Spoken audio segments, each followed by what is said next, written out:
ಇರುವ ಕವಯಿತ್ರಿ ಆಗೋದ್ರಿಂದ ಪ್ರಾಸದ ಪ್ರೀತಿ ಇದೆ. ಕೆಲವು ಕವಿತೆಗಳು ಘೋಷಣೆಗಳ ಹಾಗೂ ಕಾಣಿಸ್ತವೆ. ಆದರೆ ಮುಂದಕ್ಕೆ ಅವಳು ಕವಿತೆಯ ಧ್ವನಿಯನ್ನ, ಅದರ ಆಳವಾದ ಸೂಚ್ಯರ್ಥವನ್ನ ಗ್ರಹಿಸ್ತಾಳೆ ಅಂತ ನಾನು ಭಾವಿಸ್ತೀನಿ. ಇದು ಮೊದಲ ಹೆಜ್ಜೆ ದೊಡ್ಡ ಬಸಮ್ಮ. ಇನ್ನು ತುಂಬಾ ದೂರ ಹೋಗುವುದಿದೆ, ಹೋಗುವ ಶಕ್ತಿ ನಿನ್ನಲ್ಲಿದೆ ಅಂತ ನಾನು ತಿಳಿದಿದ್ದೀನಿ.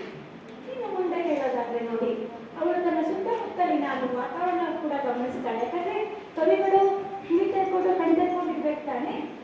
ಇಂದಿನ ಲೋಕದ ಮಕ್ಕಳು ಅಂತ ಬಗ್ಗೆ ಅಜ್ಜಿ ಹೇಳುತ್ತಿದ್ದ ಕತೆ ಕೇಳುತ್ತಿದ್ದೆವು, ಅದು ನಾವು ಮನೆ ಮನೆಗಳಲ್ಲಿ. ಆದರೆ ಈಗ ಡಿಲೀಟ್ ಆಗಿ ಹೋಗಿದೆಯಲ್ಲ, ಅದು ಇಂದು ಈ ಡಿಜಿಟಲ್ ಯುಗದಲ್ಲಿ ಅಂತ ಅಜ್ಜಿ ಕತೆ ಹೇಳ್ತಿದ್ದ ಸಂಸ್ಕೃತಿ ಡಿಲೀಟ್ ಆಗಿದೆ ಅಂತ ಅಲ್ವಾ. ಅವಳು ನೋಡಿ ಏನನ್ನ ಪ್ರಾಸ ಮಾಡಿದ್ದಾಳೆ ಅಂತಂದ್ರೆ ನನಗೆ ಹೊಸ ಕಾಲದ ಪ್ರಾಸ ಅಂತ ಅನಿಸ್ತು.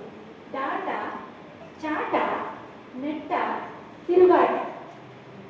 ಡಾಟ, ಚಾಟ, ನೆಟ್ಟ, ತಿರುಗಾಟ ಹೆಂಗೆ ಪ್ರಾಸ ಮಾಡಿದ್ದಾಳೆ ನೋಡಿ. ಅದನ್ನ ಮಾತ್ರ ಓದ್ತೀನಿ ನೋಡಿ.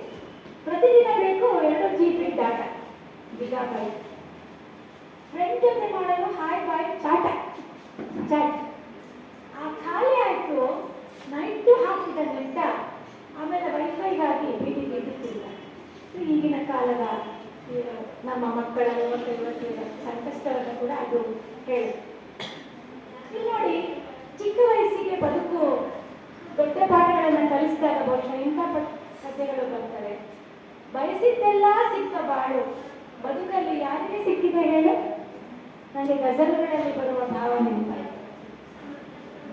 ಕಹಿ ಜರಿ तो कहीं आसमान नहीं मिलता ಅಂತ ಒಂದ್ ಕಡೆ ಆಕಾಶ ಸಿಕ್ಕಿದ್ರೆ ಇನ್ನೊಂದ್ ಕಡೆ ಭೂಮಿ ಸಿಕ್ಕಲ್ಲ, ಭೂಮಿ ಸಿಕ್ಕಿದ್ರೆ ಆಕಾಶ ಸಿಕ್ಕಲ್ಲ ಅಂತ. ಹಾಗೆ ಆ ರೀತಿ ಬಯಸಿದ್ದೆಲ್ಲ ಸಿಕ್ಕ ಬಾಳು ಬದುಕಲ್ಲಿ ಯಾರಿಗೆ ಸಿಕ್ಕಿದೆ ಹೇಳು? ಇಲ್ಲುಂಟು ಲೆಕ್ಕವಿಲ್ಲದಷ್ಟು ನಗುವಳು, ಇಲ್ಲಿ ಒಬ್ಬೊಬ್ಬರದ್ದು ಒಂದೊಂದು ಗೋಳು. ನಿಜ ಅಲ್ಲ? ಸಿಂಹಕ್ಕೂ ಸೊಳ್ಳೆ ನೋಡ್ಸೋ ಕಷ್ಟ ಇರುತ್ತೆ. ಸಿಂಹಕ್ಕೆ ಏನು ಕಷ್ಟ ಇರುತ್ತೆ ಅನ್ಕೊಳ್ತೀವಿ, ಸಿಂಹಕ್ಕೂ ಅದರದ್ದೇ ಆದ ಕಷ್ಟ ಇರುತ್ತೆ. ಇನ್ನು ಭಾವನೆಗಳ ಮಹಾಪೂರ ಈ ವಿದ್ಯಾರ್ಥಿ. ಅವಳಿಗೆ ಯಾರು ತುಂಬಾ ಅವಳನ್ನ ಪ್ರಭಾವಿಸಿದ ವ್ಯಕ್ತಿಗಳನ್ನ ನೋಡಿದಾಗ ಅವಳಲ್ಲಿ ಕವಿತೆ ಹೊರಹೊಮ್ಮಿ ಬಿಡುತ್ತೆ. ಅಂತ ಕೆಲವು ಕವಿತೆಗಳು ಕೂಡ ಇದರಲ್ಲಿ ಇದೆ. ಉದಾಹರಣೆ ನೋಡಿ, ಸುಮ್ಮನೆ ನಾನು ಓದಲ್ಲ ನಿಮಗೆ, ಎಲ್ಲ ನಾನೇ ಓದ್ಬಿಟ್ರೆ ಎಲ್ಲ ಹೇಳ್ಬಿಟ್ರಲ್ಲಪ್ಪ, ಓದಕ್ಕೇನು ಉಳಿಸಿಲ್ಲ ಅಂತ ನೀವು ಬೇಜಾರು ಮಾಡ್ಕೊಬಾರ್ದು. ಸ್ವಲ್ಪ ಮಾತ್ರ ಹೇಳ್ತೀನಿ. ಶ್ರೀಮತಿ ಡಾಕ್ಟರ್ ನಾಗಲಕ್ಷ್ಮಿ ಚೌಧರಿ ಮೇಡಮ್, ಮಹಿಳಾ ಆಯೋಗದ ಅಧ್ಯಕ್ಷರು, ಅವರಿಂದ ನಾವು ಅವ್ರನ್ನ ಹುಟ್ಟುಹಬ್ಬದ ದಿನ ಅವ್ರನ್ನ ಭೇಟಿ ಮಾಡಿದಾಗ ಅವ್ರ ಮನಸ್ಸಲ್ಲಿ ಮೂಡ್ಬಿಟ್ಟಿದೆ ಒಂದು ಕವಿತೆ. ಪದಗುಚ್ಛವೇ ಸಿಗುತ್ತಿಲ್ಲ ದೇವತೆ, ನಾ ಗೀಚಲು ನಿಮ್ಮ ಮೇಲೊಂದು ಕವಿತೆ, ಪರಿಪರಿಯಾಗಿ ನೀವು ತೋರಿಸುವ ಮಮತೆ, ನಾ ಬಣ್ಣಿಸಲುತ್ತೆ ಪದಗುಂಜಗಳ ಕೊರತೆ. ತುಂಬಾ ಅಷ್ಟು ಸಾಲುಗಳನ್ನ ಬರೀತಾಳೆ. ಪುನೀತ್ ರಾಜ್ಕುಮಾರ್ ಅವ್ರನ್ನ ನೆನೆದು ಒಂದು ಕವಿತೆಯನ್ನ ಬರೀತಾಳೆ.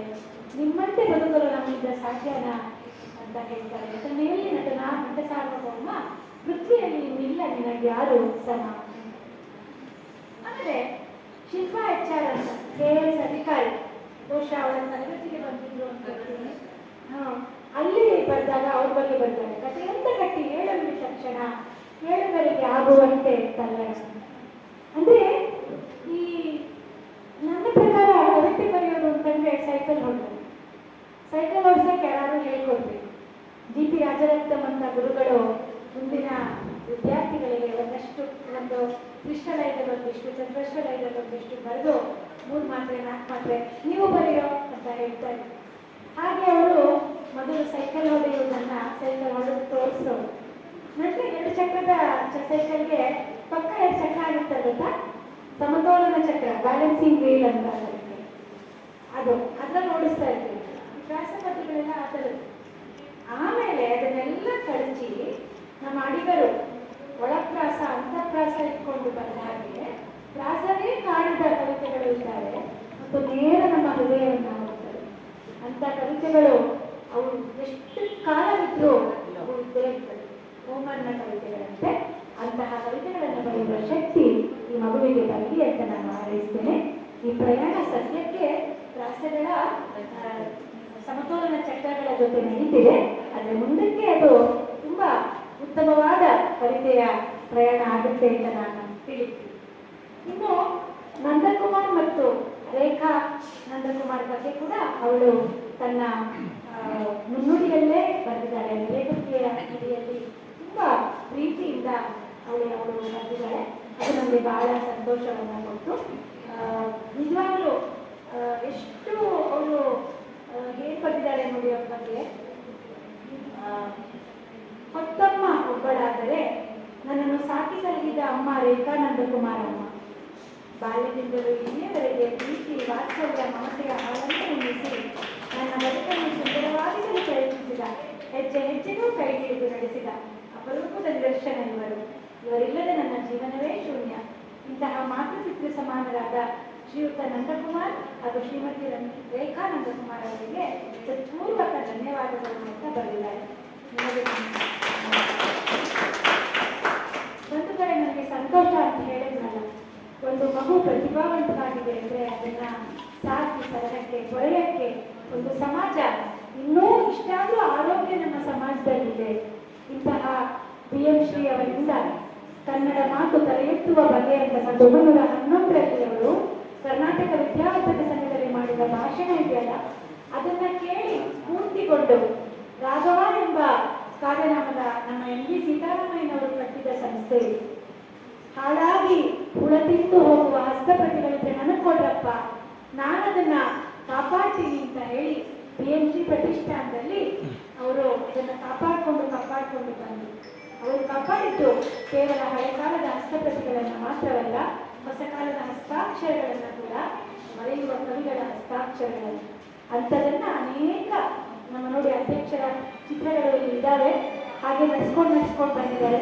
ಅದೇ ಸಾಲಿನಲ್ಲಿ ನಮ್ಮ ರಾಮೇಗೌಡ ಸರ್ ಕೂಡ ಅದೇ ಒಂದು ದೊಡ್ಡ ಉದ್ದೇಶದ ಹೆಗ್ಗುರಿಯನ್ನ ಇಟ್ಕೊಂಡು ಕವಿತೆ ಬರೆಯುವವರನ್ನ ಹೊಡೆಯುತ್ತಾ ಇದ್ದಾರೆ. ಅದು ಕೂಡ ಬಹಳ ಸಂತೋಷದ ವಿಚಾರ. ಹೀಗೆ ಒಂದು ಮಗುವನ್ನ ಸಾಕುವ, ಒಂದು ಕವಿತೆ ಎಂಬ ಮಗುವನ್ನ, ಕವಿತಾ ಸಂಕಲನ ಎಂಬ ಮಗುವನ್ನ ಸಾಕಿ ಲೋಕಕ್ಕೆ ಬಿಟ್ಟು ನೀನು ಲೋಕವನ್ನ ಬೆಳಗು ದೀಪವಾಗು ಅಂತ ಹರಸುವ ಒಂದು ಗಳಿಗೆಗೆ ನನ್ನನ್ನು ಸಾಕ್ಷಿ ಮಾಡಿಕೊಂಡಿದ್ದಕ್ಕಾಗಿ ನಾನು ನಿಮಗೆಲ್ಲರಿಗೂ ವಂದನೆಯನ್ನು ಹೇಳ್ತೀನಿ.